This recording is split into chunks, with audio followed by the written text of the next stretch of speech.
Welcome to this exploration into the human mind. Today, we're diving deep into a topic that touches the core of our emotional lives: the psychology of people who can't forgive themselves. It's a struggle that many face silently, a heavy burden that shapes thoughts, behaviors, and relationships.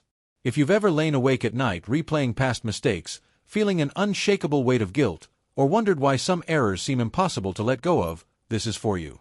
We'll unpack what self-forgiveness really means, why it's so elusive for some, the psychological roots behind it, and pathways toward healing. By the end, you'll have a clearer understanding of this complex phenomenon and perhaps some tools to apply in your own life or to help others. First, let's define self-forgiveness. At its essence, self-forgiveness is the process of releasing resentment toward oneself for a perceived wrongdoing. It's not about excusing harmful actions or pretending they didn't happen. Rather, it's acknowledging the mistake, learning from it, and allowing yourself to move forward without perpetual self-punishment. Psychologists like Everett Worthington, a pioneer in forgiveness research, describe it as a decision to replace negative emotions like guilt and shame with compassion and acceptance. But for many, this process stalls. They remain trapped in a cycle of self-blame, where the past overshadows the present. Why does this matter? In a world that emphasizes personal growth and resilience, the inability to forgive oneself can lead to profound suffering. Studies from the American Psychological Association indicate that chronic self-unforgiveness correlates with higher rates of depression, anxiety, and even physical health issues like weakened immune systems.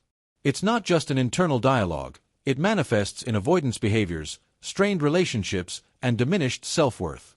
Imagine someone who cheated on a partner years ago. Even after apologies and amends, they might sabotage new relationships out of a belief that they don't deserve happiness. Or a parent who feels they failed their child in some way, carrying that guilt like an invisible chain, preventing them from fully engaging in life. To understand why some people can't forgive themselves, we need to look at the psychological foundations. One key factor is the role of shame versus guilt. Guilt is about the action, I did something bad.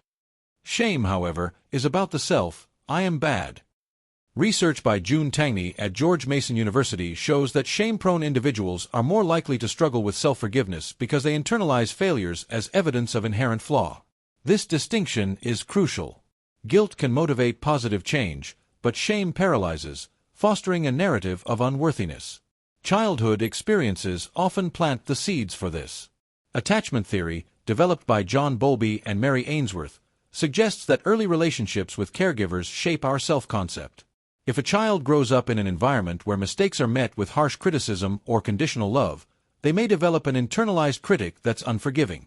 For instance, a child punished severely for spilling milk might learn that errors define their value, leading to adult patterns where self-forgiveness feels impossible. Psychoanalysts like Sigmund Freud would argue this stems from a punitive superego, the moral conscience that becomes overly rigid. Cognitive distortions play a starring role here too. Aaron Beck's cognitive behavioral therapy framework identifies thinking errors like all-or-nothing thinking, where one mistake erases all good deeds, or overgeneralization, turning a single failure into a lifelong pattern. People who can't forgive themselves often magnify their faults while minimizing their strengths. Take the example of a professional who made a costly error at work, leading to a project's failure. Instead of viewing it as a learning opportunity, they ruminate, I'm incompetent, always have been. This rumination, as studied by Susan Nolan-Hoeksema, keeps the wound fresh, preventing closure. Personality traits amplify these tendencies.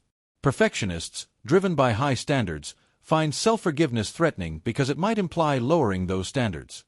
Research from the Journal of Personality indicates that individuals high in neuroticism, prone to negative emotions, are less likely to forgive themselves, as they experience amplified guilt. Narcissistic traits can complicate it differently. While they might externally deflect blame, internally, threats to their self-image can lead to hidden self-loathing. Cultural and societal influences can't be ignored. In collectivist societies, where harmony and duty are paramount, personal failings that affect the group can intensify self-blame. Western individualism, on the other hand, places heavy emphasis on personal responsibility, sometimes to a fault, making forgiveness seem like shirking accountability. Religious backgrounds add layers. Some doctrines emphasize sin and redemption, but if interpreted rigidly, they can foster eternal self-punishment.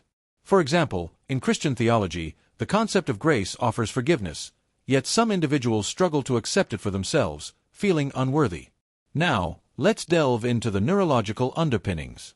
Brain imaging studies using fMRI, conducted by researchers like those at Stanford University, reveal that self-forgiveness involves the prefrontal cortex, responsible for executive functions like decision-making and emotion regulation. When people ruminate on past mistakes, the amygdala, the fear center, lights up, triggering stress responses. Chronic activation leads to elevated cortisol levels, which can impair the hippocampus, affecting memory and learning. This creates a vicious cycle. The brain wired for threat detection keeps replaying the error, making forgiveness neurologically challenging. Emotionally, the inability to forgive oneself often stems from unresolved grief or loss. Mistakes can represent lost opportunities, relationships, or self-ideals. Elizabeth Kubler-Ross's stages of grief, denial, anger, bargaining, depression, acceptance, apply here. Many get stuck in depression, unable to reach acceptance. For instance, someone who survived a car accident they caused might grieve the life altered, blaming themselves indefinitely. Social comparison exacerbates this. In the age of social media, where curated perfection abounds, people measure their flaws against others' highlights, deepening self-unforgiveness. A study in the Journal of Social and Clinical Psychology found that upward social comparisons increase self-criticism, making it harder to let go of personal shortcomings. Let's consider real-world examples to illustrate. Think of a veteran returning from war, haunted by decisions made in combat. Post-traumatic stress disorder, PTSD, often includes moral injury, where actions conflict with one's ethics, leading to profound self-unforgiveness. Therapy programs like those from the VA incorporate self-compassion training to address this. Another example, a person who battled addiction and hurt loved ones during that time. Even after sobriety, the guilt lingers, fearing relapse or doubting their change. 12-step programs like AA emphasize making amends, but self-forgiveness is the harder step. In relationships, infidelity survivors, not the perpetrators, but those cheated on, sometimes struggle to forgive themselves for allowing it or not seeing signs, a form of victim blaming turned inward. The middle of our discussion brings us to the consequences of this inability. Mentally, it fuels disorders like major depressive disorder or generalized anxiety. Suicidal ideation can emerge when self-worth plummets. Physically, chronic stress from self-blame contributes to hypertension, insomnia, and autoimmune issues. Relationally, it leads to isolation. People withdraw, believing they don't deserve connection.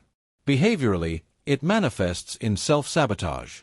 Procrastination, substance abuse, or risky behaviors become ways to confirm the negative self-view. It's a self-fulfilling prophecy: I'm unworthy, so I'll act in ways that prove it. But why do some forgive easily while others don't? Resilience factors include self-compassion, as researched by Kristin Neff. Those who treat themselves with kindness, recognizing common humanity, forgive more readily. Emotional intelligence, the ability to understand and manage emotions, aids in processing guilt constructively. Therapeutic approaches offer hope. Cognitive behavioral therapy, CBT, challenges distorted thoughts, replacing "I'm a failure" with "I failed once, but I've succeeded elsewhere." Acceptance and commitment therapy, ACT, encourages accepting painful emotions without fusion, committing to values-based actions. Mindfulness practices, rooted in Buddhist philosophy but secularized in programs like MBSR, mindfulness-based stress reduction, teach observing thoughts without judgment, reducing rumination. Forgiveness interventions, like Worthington's Reach model, recall the hurt, empathize with oneself, altruistic gift of forgiveness, commit publicly, hold on to forgiveness, provide structured paths. Narrative therapy helps rewrite personal stories, shifting from villain to protagonist who grows from mistakes. Group therapy fosters connection, showing others similar struggles, normalizing the experience. Pharmacologically, antidepressants can alleviate underlying depression, making psychological work easier, though they're not a cure. Self-help strategies include journaling, writing letters of self-forgiveness, detailing the mistake, its context, lessons learned, and compassionate release. Practicing gratitude shifts focus from flaws to positives. Seeking external forgiveness, when appropriate, can model self-forgiveness. Building a support network counters isolation. As we approach the end, remember that self-forgiveness is a journey, not a destination. It's okay to take time. Forcing it can backfire. Progress might involve setbacks, but each step builds resilience. In conclusion, the psychology of people who can't forgive themselves reveals a tapestry of cognitive, emotional, neurological, and social threads. From shame's grip to cultural pressures, the barriers are real but surmountable. By understanding these dynamics, we empower ourselves and others to break free. If this resonates, consider reflecting on your own past. What mistake lingers? Approach it with curiosity and kindness. You're human, and that includes the capacity for growth. Thank you for joining this deep dive. May it spark compassion in your life.